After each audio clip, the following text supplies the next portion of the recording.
Good morning mga ka-BJ. Welcome back to my channel. It's my day 3 here in the Philippines. And it's just, the time check is about 6 a.m. in the morning.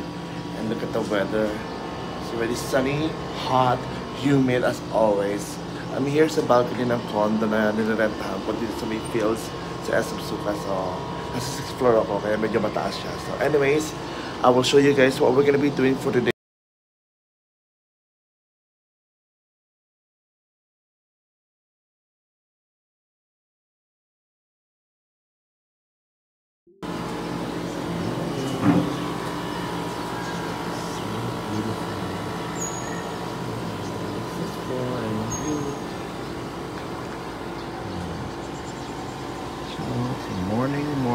Good morning Philippines, good morning.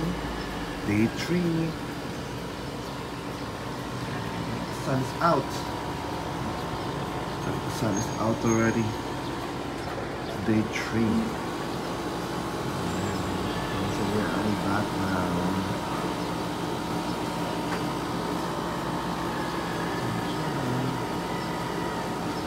Hello, Manila.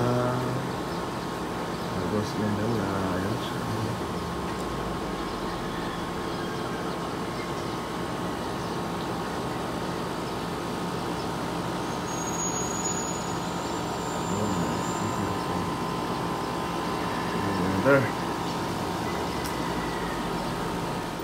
So yes, inimit namin yung aking friend from high school, ni Bebe. We're going to pass in Terminal 1 bago siya magbiyahe pabalik ng Pangasinan. So imimit ko muna siya because hindi ko alam kung kailan ko siya ay, yung ibibigay ko sa kanya, naiwan ko. Okay, wait lang, yung ibibigay ko kay Sally. My goodness, my God. I'll be right back. Hindi ko na makalimutan yung ibibigay kong pasalubong sa kanya. My goodness. Absent-minded. Talagang tumatanda na ganun talaga buhay.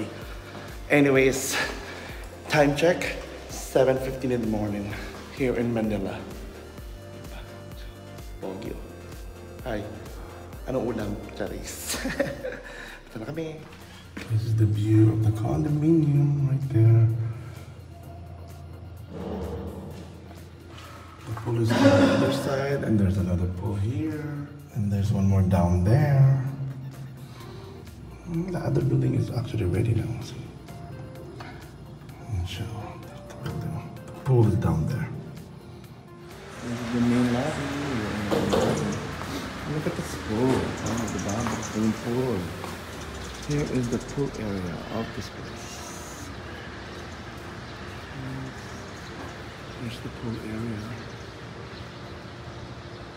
of these units. And all the units are up there. Here's the pool area.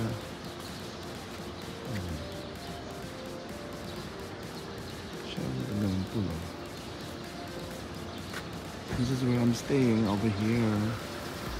They are up there somewhere. And this is the area of this condominium here in SM Sukat Field Resident.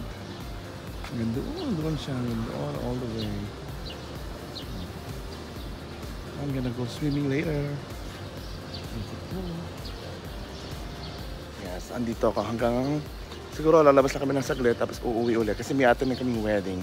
And then after that, wala na kami pagkakawin. So siguro uwi na, magre-ready para mag-swimming later here in this pool. I'm excited!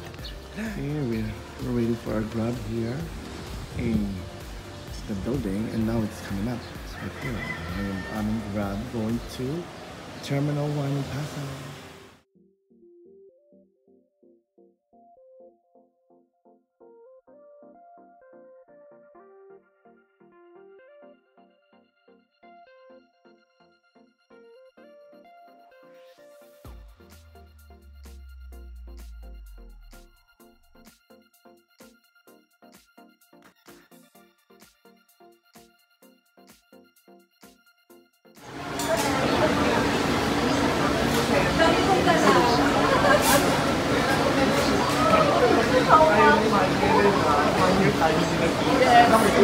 Oo, ito mo ako. Hindi na payat na. Ano nangyari sa'yo? Pareho lang kami masama ngayon. Wala ako number 1. Sige mo kay Bebe yan, Bebe, yung mga chocolate ng Bebe. Thank you so much. Dito na lang niliguan yan. Pangalawa ko. Hindi na ako naalala. Kilala ka niya? Ano? Kilala mo ba ako? Kay Mami. Ito siya, sis. Si sino? O, si? Alam mo niya, kanina tinignan niya sa cellphone. Kasi ito sasakay. Ano na sa kayo? Bumunta ba ako ng Sinal? Hindi, wala naman dito. Ay, kasama niya tayo. Ang dami kong gagawin dito. Ano gusto mo? Ano kasi ba yung ano niya? Hindi ko pa alam. Alamin ko dyan. Okay. Alamin mo muna. Alamin ko mo. Lagyan mo na dito yung mga gamit mo. Thank you. So ayan, kasama ko na naman ang aking dear friend from Pangasinan. It was an unexpected na pagkikita kasi hindi ko naman alam na nandito rin siya sa Manila. So, kakatating ko lang 3 days ago. Anyways, so yeah, it was nice to see her, di ba? Namiss kita. This is like my sister, my other sister from another mother. Nakakaya naman dumikit sa'yo. Tignan mo naman, oh. Negra ko naman dyan. Wow. Sobra. Grabe naman siya, sorry naman kollega, di ba? Pasensya naman.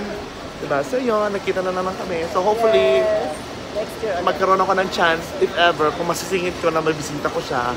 Depende. Ayaw mo, sana. Depende, we'll see. Pag bumalik ko ulit, mali mo, 1 month pa naman Ay, kami. babalik ako. 1 month pa naman kami, 31 pa naman balik namin. So hopefully, mabisita pa kita bago kami bumalik sa Canada. Sana. I will see you again. Bye.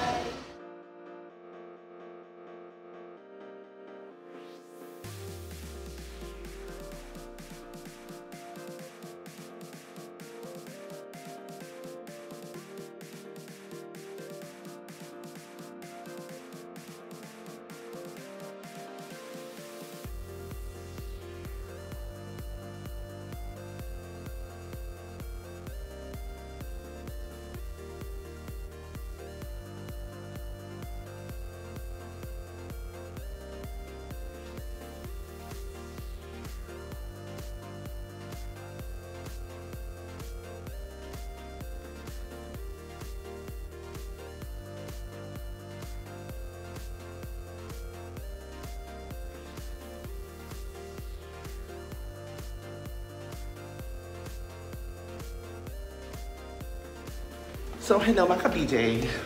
We are heading to swimming pool because we need to beat the heat. Beat the heat. Tangin guys, super plus 35 million ang weather. Napaka-init. Diyos ko.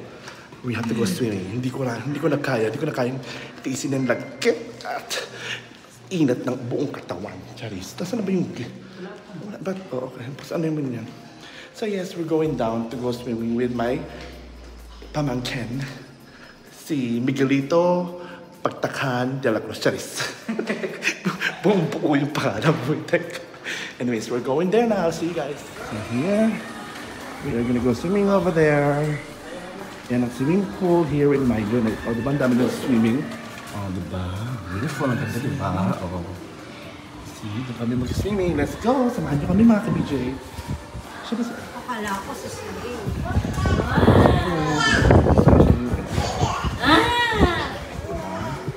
Paparegister muna kami. So yan, we made it here. Dito kami sa pool right now. O, diba? Ayan siya, o, diba? Dito kami sa pool. Okay. So, here we are guys. Dito tayo sa Philips Resident by SM Surat. Tapos, syempre, diba? Towel. Dito ko ilalagay muna. Kasi ilalagay ko yung sa'yo dito para hindi siya mag ako dito sa akin. Diba? Yan, so, we'll have to beat the heat kasi napakainit yun sa Pilipinas ngayon. My God. Sila may itsura ko, naglalakit sa sobrang pawis. So ngayon, magsiswimming tayo para makapag-relax ang makapag-unwind dahil ilang araw tayong puro ngarag, kulang sa tulog, jet lag. Tinamig yung mata ko, walang tulog. So ngayon, magre-relax ko tayo, mag-unwind. So here we go, papasok na ang pool. Tayo. Saan ba maganda? Saan ba maganda? Ingat mo.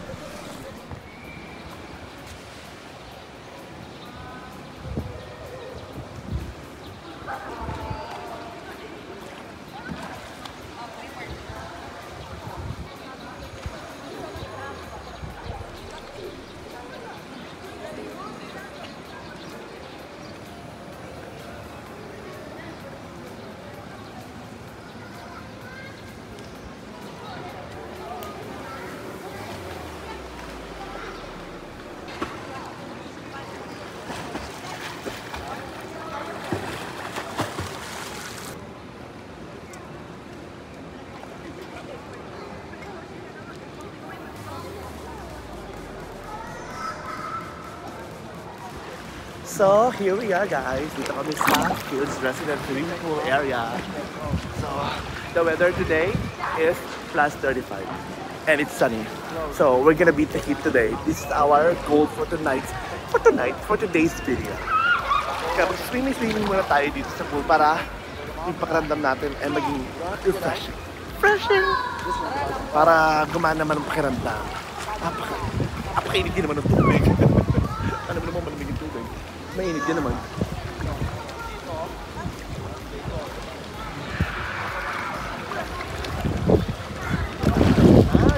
Sarap. Come and join me, mga kabigyo. Come and join me. This is the life that I want every day. Every day! Sarap mag-swimming lang. Ay, nako. This is our day 3 here in the Philippines. So far, wala pa kami sa mga highlights at sa mga main event. This is just parang ano lang siya. Patikim. Pwede bang patikim? Charis. Mga patikim muna kasi day 3 pa lang eh. Wala pa kami sa May. So after mga May 5, ganyan, we're gonna start all the traveling stuff. Pakita niyo yung mga lugar na pupuntahan ko dito sa Pilipinas. Noon. Stop po muna. So, ayun guys. Swimming kami kasama ko ang aking pamangkin. Dito ba? Ganyan, sarap mag-swimming. Arat sunod. Diba? Shoutout sa mga, mga ka-BJ. Shoutout sa mga ka-BJ ko dyan, diba? Yan. Yan ang view ng aking unit dito sa SM Fields. Oh, yeah. My goodness. Nakailang minutes ka kanina pag ano? Yung pag-vlog mo sa akin kanina? Siguro mga 5 o more than 5 minutes. Yung kanina yung mga pinag-vlog mo kanina sa akin, 5 minutes. Yung kanina, di ba yung nagbablog ako? Oo, tapos siguro mga 3 minutes. Hindi naman kailangan mga habang vlog eh. Kasi ginawa natin dito, intro mo yun. Ayun ang ginawa natin ito. Pero, ngayon yung vlog. Yung vlog ko, kasi ang dami ko ng vlog kanina pang umaga, di ba? So, ayoko yung mabaka over 30 minutes na hindi ko vlog. Hindi ikakat mo naman yun. Hatiin mo yung iba. Hindi, gusto ko nga sa isang araw na isang vlog ko. Hindi ginawa ko buong araw. Di ba? Nagdi-debate kami dalawa ng aking assistant videographer. Siya ang aking tagagawa ng mga vlogs. Siya, sa kanya nag-umpisa ang aking vlogging history. Diba? Siya ang CEO and founder ng J. De La Cruz Vlog. Founder. Siya ang sa akin, nag-encourage. Sa akin yung nag-push. Sabi niya, mag-vlog ka para, alam mo yun. Mayayain kasi siya Kaya dati. isa ko nung una, hindi ako, Hindi siya introvert sanay. ako. Introvert. Introvert. Hindi ba halata, Kala mo sa akin? Sa vlog lang. Sa vlog. Camera shy sa sa vlog at saka sa harap ng tao. Sa harap ng tao, iba na. Oh, wow. Wow, talaga ba? Judger po siya. Siya judger. Marami pa kaming gagawing content. Dito magandang gumawa ng mga content, no? Kaya nga eh. Mga kalokohan. Mga kalokohan content. Patok yun sa tao, kalokohan na content. Correct. Patok sa tao. I know.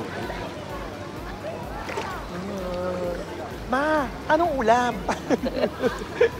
Hotdog. Eto, gusto niyo makakita lang? Super Latina. Super Latina pa nga. Gusto siyang super Latina. Sabi. As you notice mga ka-BJ, wala na ang buhok ko. Ano, Kasi sila, naiirita sila sa buhok ko dahil napakahaba daw. Wala daw kaayos-ayos ang buhok ko. So, ayun na, nagpagupit na po ang inyong lungkot. ang inyong mga mga request ay aking pinagbigyan. Kaya ako yung nagpagupit. Sabi nila, clean cut daw ang bagay sa akin. I tried gusto ko talaga ng una yung mullet hairstyle. Pero hindi ako mukhang mullet, mukha akong martilyo. Sa akong malaking martilyo na may blonde. Hindi mo bagay sa kanya. Hindi bagay sa akin. Kaya Nagpa-clean cut sinabi na ko siya. din sa barber, diretso mo na. Kuya, mukha akong martilyo sa itsura ko. Charis. pinatuloy ko na sa kanya. Sinabi ko sa kanya, ituloy mo na. Gawin mo na akong kamukha ni Ann Curtis. Wow. Ann Curtis, baka kapal na mukha. Ann Curtis. Oh. Grabe. Nakaligo din siya after so long. Naliligo naman ng araw-araw. Hindi siya naliligo. Sinasabi niya ng kuya. Akala niya lang amoy ano siya. Amoy malinis, mabango. Diyos ko. Pagkatabi niya, amoy imburnal. Charis. Eme lang.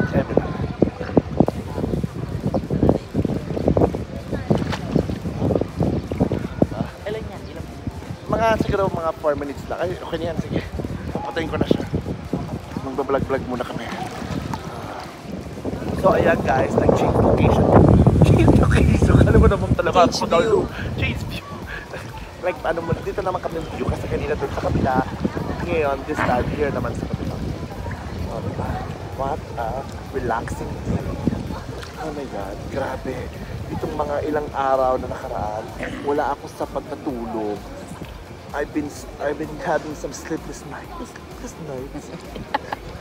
Sleepless night. Ang hirap makatulog kasi nag-a-adjust pa ako eh. Yung bang namamahay ka kasi syempre nasanay ka na doon ng kama mo. Eh ngayon parang syempre ibang bahay, hindi mo alam yung kung tsaka parang excited ka na ayaw mong masayang yung mga oras na nandito ka. Kasi minsan ka lang uwi ng Pilipinas, di ba? So gusto ko parang lagi ako may ginagawa. Gusto ko lagi ako may pinupuntahan. Ini-enjoy ko yung life. Ganun lang naman. Para po siyang si Dora. Hindi ako si Dora, ako si Dorat. Dorat na mahilig sa Dorat. Dorat na asawa niya. Kasama ni Dorat.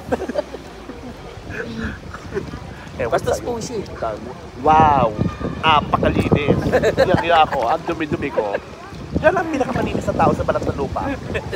Kakaya naman sa kalinisan niya, di ba? Di ba? Nasisilaw ko sa kalinisan ng puti mo. Ang malinis ng tao, para sa kinexip. Nagmamalinis, pero hindi naman, di ba?